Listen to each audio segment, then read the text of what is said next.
Now, the Mazda CX-9 can sit up to 7 people, though in this signature trim, we can only sit 6 people as we have second row captain's chairs, and there are only 2 seats in the third row. Now, compared to its competitors, I will say the Mazda CX-9 is a little bit smaller. It's about 10 cubic feet and overall storage smaller than something like a Kia Telluride. Now, going into the rear, of course, the trunk does open via 3 main ways. You can press the button, you can kick your foot under the bumper right there, and you can also press it from the inside, and I believe on the key as well. So a lot of ways to open the trunk.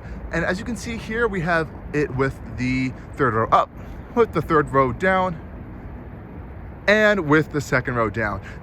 And that is all the cargo space you're getting inside of the CX-9. So yes, I can fit in there, so you can definitely put a lot of stuff in there. But if you want even more storage, you're gonna have to go with one of the competitors. Okay guys, we may have teleported locations, but let's take a tour on the interior of the Mazda CX-9, because it is actually very, very fantastic of a place.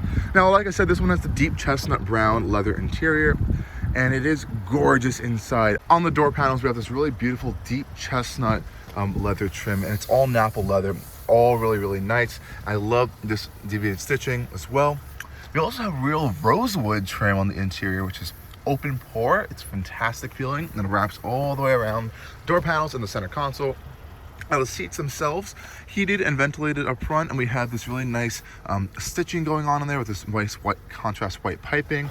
Even the controls for the power seats are in this like metallic finish, really, really nice feeling and very premium.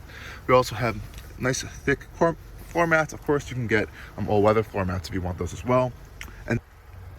And as you can see here, we also have these beautiful rosewood accents on the center console as well. Again, open floor wood. And this is a really nice kind of little area as well. You can see that is contrasted with this nice brown Nappa leather with the stitching, and it's padded. I really do love the armrests as well. They kind of open in this fan style, so you kind of get a nice deep storage pocket down here. This also is nicely well padded in that same brown Nappa leather. And a nice tour of these seats as well. These seats are actually really, really comfortable. I quite enjoy them a lot. And then you can get a nice big tour of the whole interior of all 3 rows, which I think we're going to take a tour of that first before we hop into the driver's seat. Now, coming into the rear, we have captain's chairs in this one. You can get a full bench instead of these 2 captain's chairs, and you have 7 passenger seating. This one has 6 passenger seating, of course. And we also have the exact same materials as on the front seats. Now, oftentimes when I see like captain's chairs, it's kind of like these cheaped out center seats, but Mazda really went above and beyond here. You have the support still, you have all these thigh supports, you have this nice waist supports and everything, and it's the same nice Nappa leather that we're getting up front. You also get padded little pockets behind the seats, and there's also rear heat seating as well, which is really nice. You have your own climate vents, and everything feels really high quality in here. You also have these fan doors back here as well with charging ports, so lots of storage in the CX-9 as well. And we cannot forget the window shades, manual window shades, which are fantastic of a feature. And again, with the door panels, we get all that same nice materials, as well as this nice Bose speaker system. Now, of course, this is a third row vehicle, so let's hop into the third row, and I'll show you how easy it is to do that. Simply, you just pull this lever up right here and push the seat forward. And now you kind of get this kind of access way to get in there. And believe it or not, I actually can fit in there. So you can put adults in the third row if you need to. Hopping into the third row, pulling the seat back, and voila, I am back here. And this can go actually a little bit further back. I would still have more room. It's a little cramped, as most third rows are, but I actually can fit back here. And if you need to, you could put, I think, an adult back here for short periods of time. Definitely kids. It's not the biggest one in the segment for the third row wise. You do have 2 cup holders, some USB port, and it is actually pretty open back here with these rear windows. And of course, these can go down if you want them to.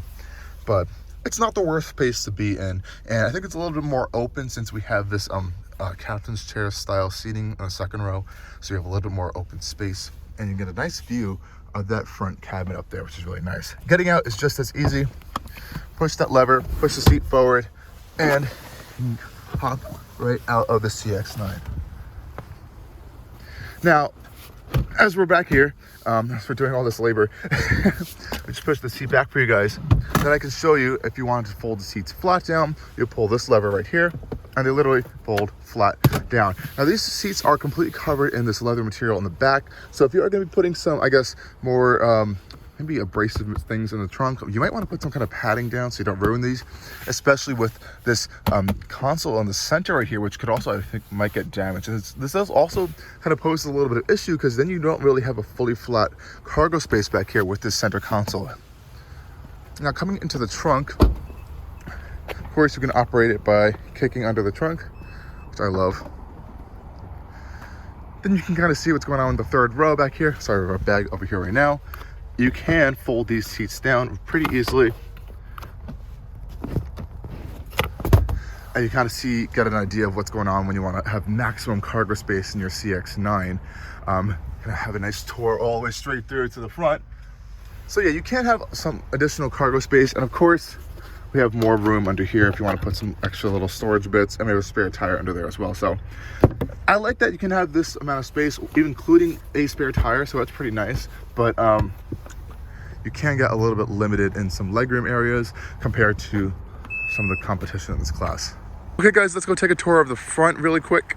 And coming inside, we get all the same beautiful treatments as we saw on the passenger side. Of course, we're in the cockpit. And it's all pretty much familiar stuff we've seen with other Mazda reviews we've done. We have, again, the older style steering wheel and the older style switchgear that we can find in the CX-5, as the CX-5 and the CX-9 are on the older Mazda platforms. And these are going to be kind of replaced soon with the new CX-90 and the new upcoming CX-70. Nonetheless, this still is a very high quality, well-built interior. All the materials feel really, really solid and they don't feel cheap, which I do really like. And I think the general design here hasn't aged poorly at all. It still feels very fresh and actually pretty nice in here. So I love the stitching actually on the steering wheel. It's kind of like this triple stitching pattern. It actually feels really nice on the hand. We do have a heated steering wheel that only heats up these side panels. The top and bottom are not heated. That is a Mazda thing I've noticed. Automatic steering responsive headlights, as we mentioned earlier. We have the premium Bose sound system, really clear heads-up display right there, if you can kind of catch a little glimpse of that. And we have this 10.25-inch, very high resolution display right here with these really nice cameras that Mazda's included. So we have a 360 camera system. I think it looks fantastic, honestly. And you can kind of cycle through all the different views, side views, and whatnot. And of course, that pops up when you have it in reverse. Reversing cameras with parking sensors and all that stuff, all those goodies right there. We've kind of gone through a lot of the stuff in this interiors before with Mazda, so I'm not going to go over everything in detail, but some highlights. I do really love this rosewood trim in the center console. It's really high quality. It feels really premium, and I love this metallic trim going on. It actually is a really nice accent to the interior. One major gripe is, I've heard other people complain about this, is this. My knee always hits this wood, even though it's beautiful. They did put padding down here, but I think it's just too low. I'm in the lowest seat setting, and my legs still do not even come close to where that padding is. They always end up hitting this rosewood, and it's kind of annoying to rest on. This is the only Mazda I've noticed this problem with, too. And, of course, it's going to be replaced as a vehicle, so they're not even going to bother trying to fix that. So I'm not going to be too harsh on that. Let's go back to the center console. Again, our older style switch controls over here. They all still feel very premium, but I do like the newer style switch gear. It does have even more premium feel to it. I'm also a huge fan of the shifter. It feels really solid. It's a really nice solid funk to it. It feels very, very high quality. And I don't know if you're one of those people that like to rest your hand on the shifter. I know it's an automatic and whatever, but it just feels really, really well built. It's really solid. It has a nice leather wrapping to it. Nothing feels cheap at all. If you could look at something like a Subaru Ascent, for example, you got this plastic stick sticking out of the center console. It feels all wiggly and gross. This is like super rock solid. I would actually really appreciate that. Really nice little sport button here. It's your only kind of drive mode if you want to think of it like that. Glove box is a little small and it's not illuminated, but I guess that's something you're gonna have to deal with. You do have a lot of storage in the center console though, so that does make up for it a little bit. I have noticed things in here and in the center console get really hot. I'm not sure if it's from like air vents from the front going to the rear or if it's like transmission heat, but I have noticed a lot of heat coming out of these areas, even when this is off too. So I'm assuming it has to do something with the drivetrain. One weird thing I did notice. I mean, that's pretty much it. You have a little bit of some accessory buttons over here for your hill descent control, parking sensors, camera views, trunk control. And of course we have a tiny little roof here, no panoramic roof. If you're going to want a panoramic roof, you're going to want to wait for the CX-90 that's coming out later this spring on sale. And also the smaller CX-50 does have a panoramic roof as well. Different here. And over these almost 500 miles, so we average like almost 21 miles to the gallon. This is a huge amount of mixed city and highway driving. A lot of highway miles actually. So not the best fuel economy, but I think I could have done a little bit better if I had a calmer driving style. But I've been testing this vehicle, so I think that's respectable, but definitely could be better.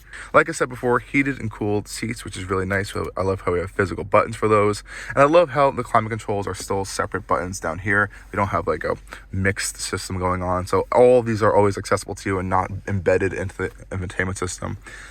So that's a nice separation feature that Mazda still keeps true to all their new vehicles. Even this material is soft touch up here. There are no cheap, really hard plastics unless even this is actually kind of like a soft touch plastic. So that's kind of cool. I like how Mazda kept that premium feel going on in this interior. And that's something you would expect for something that's $50,000.